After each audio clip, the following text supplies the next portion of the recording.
monde et bienvenue à cette capsule de la foi en action. C'est Stéphane ici aujourd'hui pour l'équipe pastorale et qui est très heureux de vous accueillir et vous offrir cette nouvelle capsule. Aujourd'hui, on va aller dans quelque chose qui est très intéressant. On va vous présenter un regroupement, une association, une école, si on, dans le fond, qui existe dans le diocèse. Ça s'appelle l'École d'évangélisation Saint-André. Et pour ce faire, ben, je vais m'adjoindre deux personnes qui vont s'ajouter avec moi. Les voici. Alors, vous voyez maintenant Marcel Marie. On va aller chercher, voilà, alors Hélène Brousseau, qui est une personne qui est impliquée, une des co-responsables avec Marcel Marie. Et puis, vous avez Marcel Marie aussi que vous reconnaissez. Alors, bonjour à vous deux. Bonjour. Bonjour. Merci beaucoup d'avoir accepté notre invitation de pouvoir présenter l'école dans nos capsules La foi en action. Ça nous fait plaisir de pouvoir vivre ça ensemble aujourd'hui. Pour le bénéfice de tous ceux et celles qui vont nous écouter, donc, qu'est-ce que c'est en fait l'école d'évangélisation Saint-André? Qu'est-ce que vous pouvez nous dire là-dessus? Bien, pour débuter, l'école Saint-André, souvent le nom André, pour ceux qui connaissent André, dans l'Évangile, c'était le frère de Pierre, le pêcheur. Et c'est André qui a présenté Pierre à Jésus. Donc, l'école Saint-André a pris son nom de Saint-André parce qu'il cherche des nouveaux Pierres qui peuvent servir et peuvent prêcher mieux que nous. Ça veut dire qu'on ne sait jamais qui on présente à Jésus et c'est notre mission de présenter d'autres personnes. Et c'est pour ça que l'école Saint-André, le nom vient de André. Et pour revenir, un peu d'histoire, ça a débuté en 1980 au Mexique, une ville qui s'appelle Guadalajara, avec son fondateur qui s'appelle José Prado Flores. C'est un laïc catholique. Et au début, ça devait débuter aussi avec un pasteur qui s'appelle William Fink, F-I-N-K-E, un pasteur pentecôtiste, un mélange de catholique et pentecôtiste. Et ça a été le début de l'école Saint-André. Et aujourd'hui, bon, il y en a dans plus de 60 pays. Et nous, pour nous situer un peu, et je demanderai à Hélène si elle se rappelle de me dire tantôt là, où elle est arrivée. Là. Mais nous, ça a commencé vraiment en avril 2007 à l'Oreb Saint-Jacques. Mon épouse et moi, à ce moment-là, on travaillait à l'Oreb Saint-Jacques. C'était notre travail. Et on avait eu, je vous compte ça, là, c'est tellement spécial. Dans le temps, on appelait ça Kekako. K, le K-E, pour le mot kérigme, le K-A pour le mot charisme, charisma en grec, et K-O pour konoia. Fait que quand on nous a contactés, on nous a demandé si on connaissait Kekako. On recule en 2007. Le nom nous a vraiment Kekako. Ah bon. Et fait que moi, à ce moment-là, mon épouse et moi, nous, on faisait des retraites de couple. J'avais été à Repentigny rencontrer l'agente pastorale, qui était Denise Corbeil, pour lui demander si elle pouvait nous aider à mettre des affiches dans leur église des fins de semaine qu'on donnait de couple. Elle me dit, oui, mais en passant, j'ai quelque chose pour vous. C'est là que j'ai vu pour la première fois un dépliant, c'était marqué Kekako, session à Québec. Fait que moi, par politesse, par amitié aussi, ben, j'ai gardé le papier, puis je l'ai oublié. Bon. Dans la même fin de semaine, on avait une retraite avec Christian Beaulieu, qui venait donner une retraite à l'OREM. Et à un moment donné, Christian, dans la fin de semaine, nous rencontre dans le corridor. Il nous dit, « Hey, j'ai quelque chose à vous parler. » Fait que là, on dit, « Ah oui? » Il dit, « Il faudrait venir à Québec, vivre une session qui s'appelle Kekako. » Là, je vous parle de ça. Le vendredi, ça, c'est comme le samedi.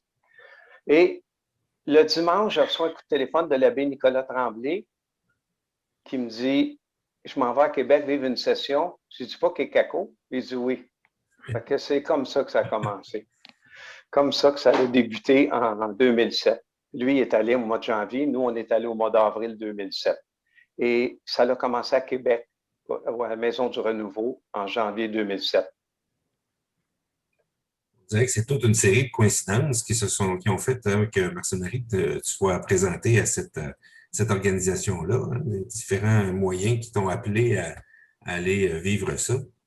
Puis là, nous, on ne connaissait pas ça, là, tu sais, fait qu'on on vit la session, puis on est enflammés, comme les disciples d'Emmaüs. On est enflammés, là, puis on revient, là. Là, les sœurs nous demandent, puis comment ça a été? Ben là, il en donne un autre, là, parce qu'il y a 3 sessions au début. Il y a une qui s'appelle Vie nouvelle, Emmaüs pour la parole de Dieu et Jean. Fait que nous, on a commencé Vie nouvelle, puis là, c'était Emmaüs qu'on allait voir. Puis là, ça se donnait là, comme 3 mois après. Fait qu'on j'ai dit aux sœurs, on peut-tu y retourner? Ils ont dit, ah oui, oui, allez-y, allez-y. Et c'est à Jean que là, le tournant est arrivé. Et c'est là que Hélène rentre en jeu avec Jean. Hélène, donc tu arrives à ce moment-là, toi aussi, à vivre l'expérience. Comment ça t'a été présenté, toi, à l'école d'évangélisation? Moi, je faisais déjà des décors à la cathédrale de Joliette. Je suis bonne en dessin, en décor.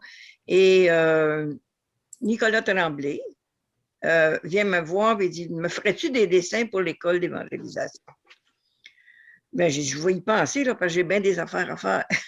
Fait que j'ai pris 15 jours pour y penser. Puis après ça, j'ai dit, OK, c'est quoi les dessins que tu veux que je fasse? Ben, il dit, c'est pour l'école. Puis si tu veux faire les dessins, il faut que tu viennes voir c'est quoi l'école. Il faut que tu viennes à la session. Et c'était à la session Jean. Fait que j'ai accepté d'aller à la session pour regarder c'était quoi les dessins qu'il voulait que je fasse. Mais je me suis fait prendre. Je me suis fait prendre hein, parce que je suis tombée en amour avec l'école d'évangélisation, hein, avec la méthodologie, avec tout ce qui était, qui faisait cette session-là. Je suis tombée en amour avec ça, avec la session et avec l'école. Mm-hmm. Et tu y es depuis combien d'années maintenant que tu es impliqué? 2007. C'est la même. Ouais, Marcel Marie est venu à la même session que moi. OK, oui, oui. Hein, lui, c'était la 3e. Puis moi, j'avais dit à Nicolas, ben, je ne suis pas pour rentrer dans une 3e session. J'en ai 2 que je n'ai pas pris, là. Mm-hmm. Il dit, non, non, tu es capable, viens faire un tour. Fait que j'ai été, rien que pour voir. Hein, parce que moi, j'étais comme un peu réticente. Je pratiquais pas beaucoup, juste un peu. J'étais pas engagée vraiment dans l'Église.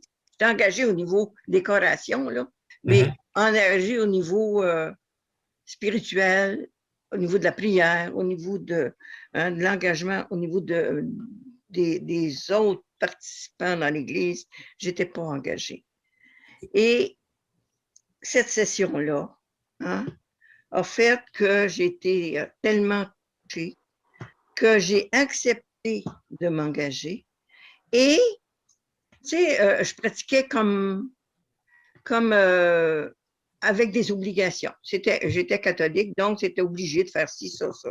Fait que j'allais à la messe le dimanche parce que c'était obligé, puis je participais aux réunions parce que c'était obligé. Mais c'était par obligation. Mm-hmm. Mais là, je suis tombée en amour avec Jésus. Et c'est cet amour-là, maintenant, je ne pratique plus. J'aime. Ah, C'est ça la différence. C'est ça que l'école m'a apporté, c'est connaître Jésus, puis l'aimer davantage, puis vivre de son amour. C'est ce que j'ai pris à l'école, puis pas dans 10 mois, là, cette fin de semaine-là. Cette fin de semaine-là, je suis sortie de cette fin de semaine-là tout en flammes, engagée, prête à tout laisser pour aller à l'école d'évangélisation. Ça, c'est ce qui est beau, là, parce que tu dis, là, tu te rappelles, Hélène, après, on est allé au Tim Hortons, hein, c'est pas tellement évangélique, là, mais c'est quand même très, très, très providentiel, mais on était 7 personnes à ce moment-là, ou 8, après moi, si je me trompe, peut-être de une. Bon, on était au Tim Hortons, puis de Trois-Rivières, hein, on était à Trois-Rivières. Puis là, à un moment donné, ben, Nicolas est avec nous, puis il dit, on part-tu l'école? Il dit, toi, tu pourrais faire ça, Raymond peut faire ça, Hélène peut faire ça, l'autre peut faire ça. Hein? Faut pas l'école, comment on fait ça? C'est comme ça que c'est de là la continuité de Jean à troisième, que là, on est allé voir les sœurs. Là ça, c'est une autre étape. Là. C'est bien beau, là, mais on passe ça comment? Et je me rappellerai toujours, on était assis devant sœur Marcel, qui est décédée aujourd'hui, qui était la directrice de l'OREM. Et puis là, on compte ça, là, ce qu'on vous a compté là, puis on est enthousiaste. Il y a Nicolas, il y a moi, il y a Raymond. Et puis là, on dit ça aux sœurs, puis là, on serait prêt à partir de l'école. Est-ce que l'OREB, on pourrait faire partie? J'oublierai jamais, jamais, jamais ça. Sœur Marcel ouvre l'agenda qu'on avait de l'OREB. Elle l'ouvre, elle choisit les dates. Comme ça. C'est comme ça qu'on a parti. La porte s'est ouverte grandement pour vous accueillir. Ça fait 14 ans de ça. Et les sœurs nous avaient dit, si après 3 ans, vous n'êtes plus là, c'est parce que ça ne vient pas de Dieu. Ah. C'est quand même... Mais c'est comme ça que nous, ça s'est fait. Et de là, ben là, il y a eu plusieurs personnes qui ont venu vivre des sessions. Et vous savez, des sessions pour des sessions, c'est parfait parce qu'il y a tellement de... Il y a d'autres mouvements ou d'autres... des retraites qui existent, il y a plein de choses. Mais là, le but de l'école, c'est de former des écoles dans toutes les paroisses ou dans tous les organismes. Pourquoi? Pour toujours dans le même objectif, de présenter d'autres pierres à Jésus. Moi, je disais dans le temps des pierrettes, là, mais ça ne se dit pas. Pierre au féminin à Jésus. Donc, ça veut dire quoi? C'est le facteur multiplicateur. Donc, ce n'est pas toujours un tel qui est bon prédicateur ou l'autre qui est bonne prédicatrice, tel prêtre, tel frère, j'ai rien contre ça, ou tel diacre. C'est des laïcs. Et c'est ça la différence. Si on regarde dans notre école à Joliette, je suis le seul avec Nicolas qui sont des clercs, c'est-à-dire des ministres ordonnés. Mais tout le reste des prédicateurs, même aujourd'hui, j'oserais dire que les 3/4 des prédications sont données par des laïcs. Et c'est ça qui est la beauté de l'école. C'est des laïcs qui continuent à... Fait que moi, je trouve ça vraiment... Hélène, qui est prédicatrice, ça aussi, Hélène, au début, hein, tu ne voulais pas faire des prédications, parce qu'Hélène, son rôle, c'est-à-dire que c'est sa force, en même temps, c'est de créer des affiches. Parce qu'on a des affiches dans l'école, avec des petits bonhommes, des couleurs, puis c'est de toute beauté. Et Hélène, c'est ce qu'elle faisait avec une équipe. Fait que pour elle, c'était ça. Là. On est allé vivre une session qui s'appelle Apollos. C'était où déjà, Hélène? À Drummondville. Drummondville, moi. Ouais. Puis là, ben, on s'est fait prendre dans la fin de semaine. Ils nous font pratiquer 4-5 minutes en avant des petites prédications. Puis là, on est des petites équipes. Puis j'étais avec Hélène. Hélène était avec mon épouse et moi. Peut-être qu'il y avait quelqu'un d'autre que je ne me rappelle pas. Là. Puis Hélène est allée faire sa première prédication là. Puis, Hélène, comment tu avais trouvé ça? Ah, ben moi, j'avais dit, moi, jamais j'irai faire de prédication. Jamais, là, je suis pas faite pour ça. Je suis trop gênée, je suis trop pris. Moi, je suis plus manuel. Je fais des choses avec mes mains et je crée beaucoup, mais je suis plus manuel. Fait que je ferai jamais de prédication. Et puis, c'est là que j'ai pas aimé ça, mais j'ai été capable de le faire.